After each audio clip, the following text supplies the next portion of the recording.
Sanibonani Dumalang, hello, it is me, Simply Sfissa, and welcome back to my podcast. It has been a minute, like 2 years to be exact. Like, I know I released a podcast episode last year, but that one doesn't really count because, girl, it was just a mess of an episode, which I may or may not delete at some point. Who knows, by the time you listen to this episode, that episode might have been gone. So, but like, literally, it's officially 2 years since I was like actively working on the podcast, putting out episodes, and honestly, I didn't mean for it to be this long until I came back to making episodes. But yeah, it is what it is. But I am back. Thank you so much if you are joining as a returning listener, and also welcome to the new listeners. So, for those of you who don't know, I started a YouTube channel around about 2018, and then in 2020, that's when my podcast Simply Do the Work was born. My YouTube channel is called Simply Sfison. And the aim of this podcast was basically, during 2020, the pandemic, we were all locked at home, and also there was the rise of social work in the form of Black Lives Matter really started gaining prominence. And I just felt like, okay, I want to create a platform or a space where I can talk about, because I was reading a lot of books, like the work that I'm doing on myself and the work that I'm hopefully being able to effect change in the world. And that's why the podcast is called Simply Do the Work. It's like, let us come together and do the work, whether that is through stuff I've read or learned, or through also me sharing my personal stories. So today's episode is about Pride and Pride Month. Happy belated Pride Month. I'm literally recording this on the last day of Pride. If you remember, about 3 years ago, I had a podcast episode called The Problem with Pride Month, right? And I actually re-listened to that episode to prepare for this one, and it's kind of sad to me how the issues I had raised 3 years ago are still valid even today. In fact, things might be much worse than that. I do recommend you guys check it out. It's not a long episode, so I'm not going to repeat myself too much. But basically, in that episode, I highlighted some of the issues. I highlighted is the fact that Pride nowadays, it's seen as like a celebration and a party, which that is great. Like it's great that we have safe spaces as queer people. We can come together, be proud of who we are, be proud of the milestones we've achieved. But it seems like the protest part of it, not many people care about that. Even the history of Pride is that it started as a protest, both in terms of why we celebrate Pride in June because of the Stonewall riots in 1969, and why in South Africa usually South African Pride Month in October, because that's when the first Pride Month took place, and that Pride March was also an anti-apartheid movement. So I think that's a bit of history which, until I did the research, so many years ago, I didn't necessarily know that. Oh, actually, queer activism in South Africa and anti-apartheid work went hand in hand. And shout out to Simon Nkoli, who's one of the leaders, who was spearheading that front. So yeah, that's just a bit of a summary. I don't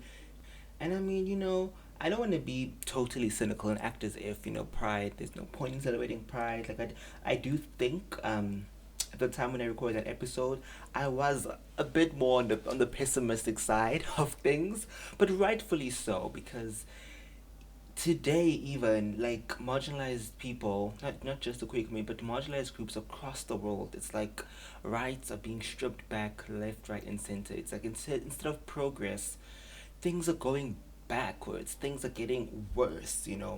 So this isn't to be a Debbie Downer, but I think it's very important that we are aware of these issues and what's happening. But I don't want to harp on that too much, so do listen to that episode. I will link it in the description or the show notes for you guys to listen to. So for this episode, I wanted to talk to you guys about my reflections on Pride. I actually, like yesterday, I was at Durban Pride, and a couple months ago in October, I was at Joburg Pride. So first, I just want to share with you guys my journal entries. First, this one I wrote on the 31st of October 2023 after Joburg Pride. This was on a Tuesday. Basically what I wrote here was, Joburg Pride wasn't what I expected. Felt lonely in a crowd. Felt superficial. I don't even want to post the pictures. It wasn't all bad. The march was my favorite part, to be honest. Felt like I was part of something bigger than me, and that matters. And then here's the reflection I wrote yesterday with regards to Durban Pride.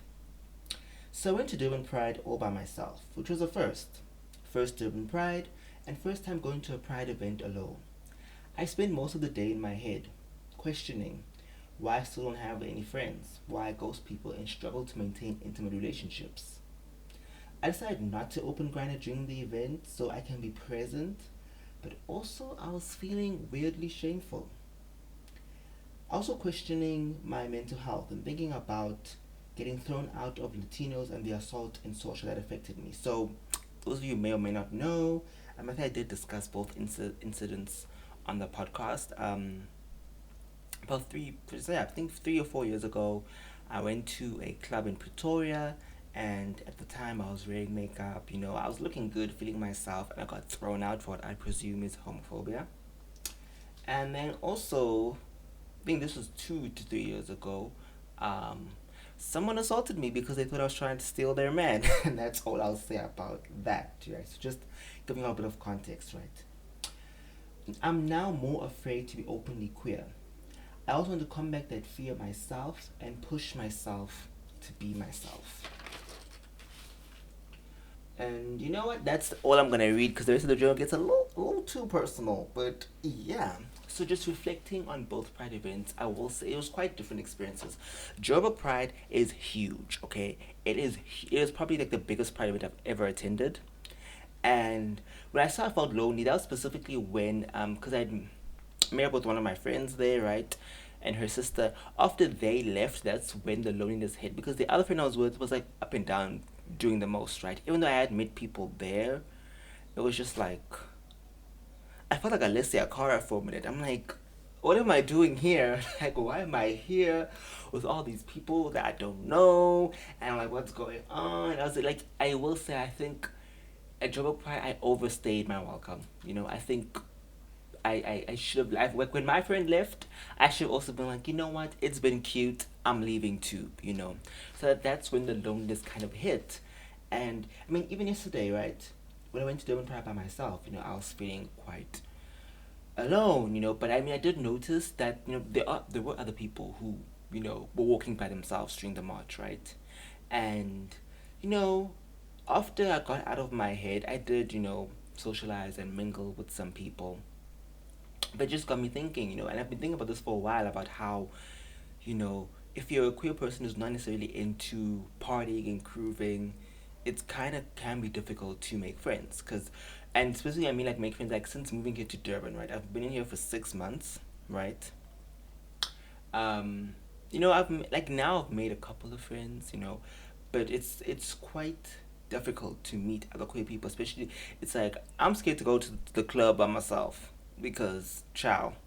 And that's the thing. Even the experience that I've had, like getting thrown out of a club, right?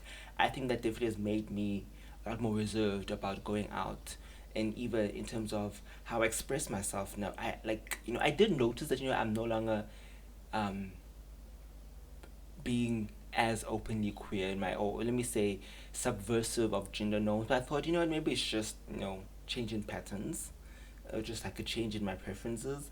But then like yesterday during the march, because I mentioned it in my head, I'm like, wait, doesn't this have something to do with that incident? Like, even though I mean, after both incidences, I did get counseling. I did want to talk about. I did speak to professional, and there were follow ups. It seemed like what, I'm fine, I'm great, I'm functioning.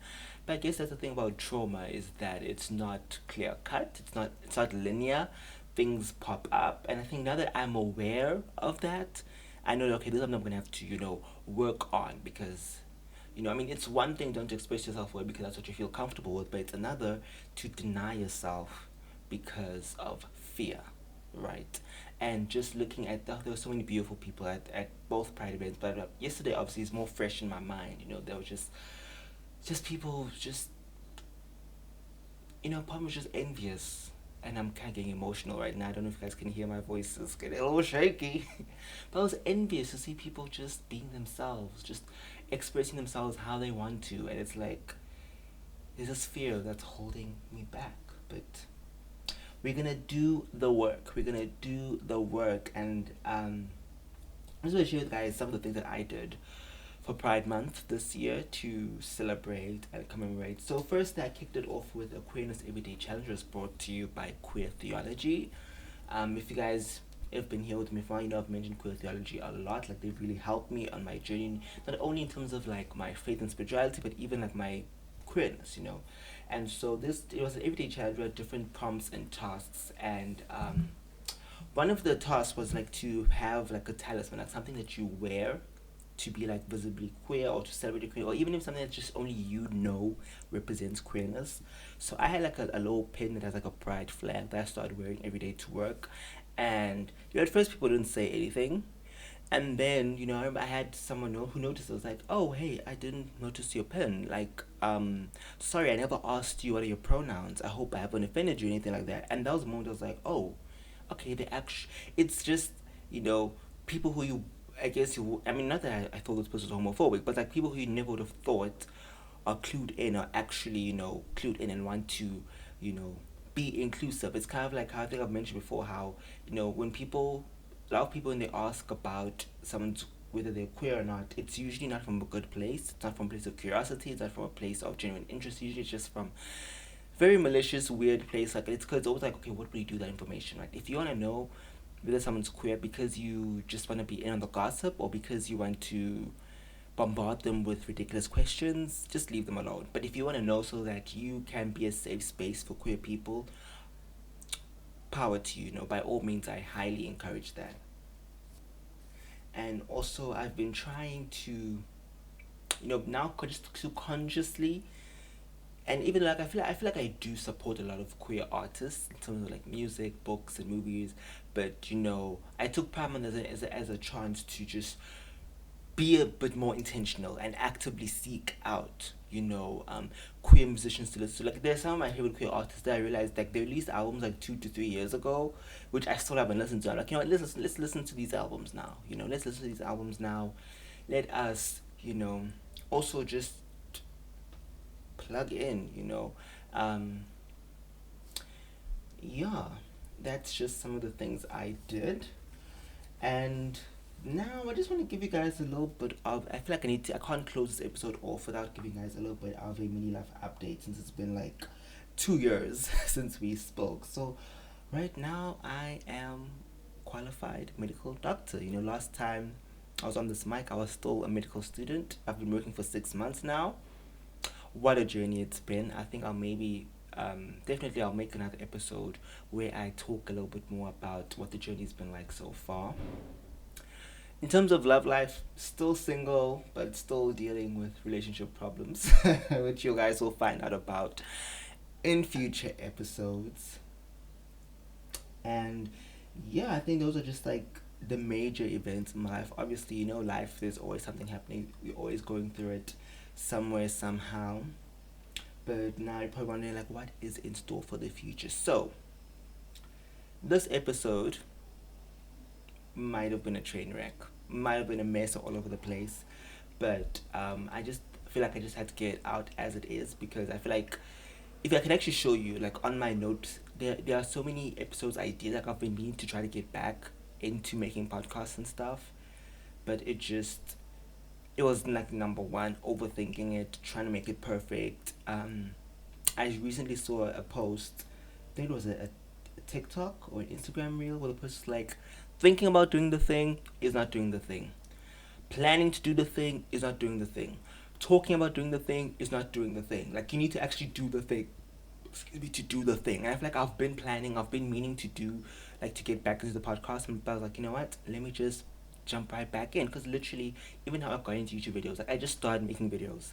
And then I got better at it as I was doing. And I feel like because it's been so long since I've done a podcast episode, I need to relearn this skill. I need to re-get into it, find my groove again. Plus, also, I mean, I'm a different person than I am now than I was back then. So, it's going to be quite interesting to see which direction the podcast is going to go, this time around. Also, like I'm planning also just to revisit some topics I've already discussed and see, like kind of like how we did rediscussing pride, um, and just looking back and say, okay, how are things similar? How have things changed? And where am I at right now?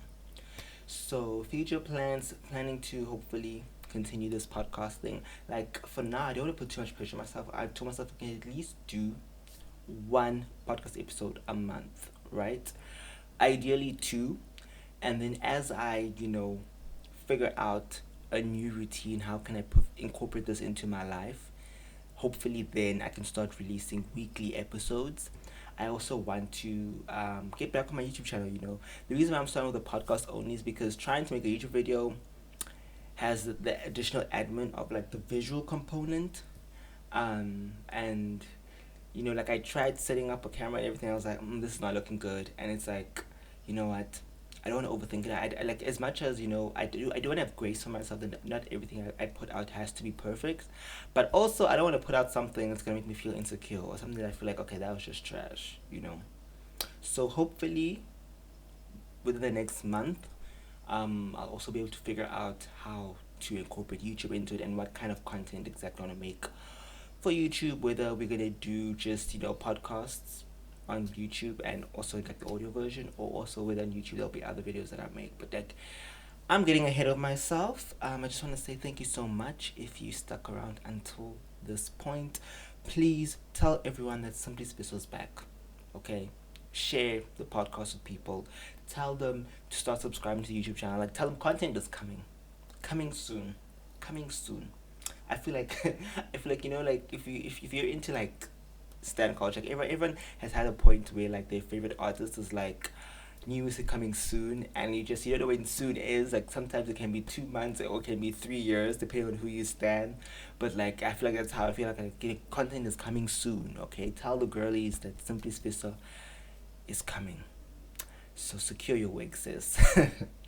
But yeah, thank you so much for tuning in. I enjoyed this. I actually had fun making this episode. Like I'm suddenly remembering how much I love this, and I'm so looking forward to making future more episodes with you guys. So until then, I love you so much. Bye.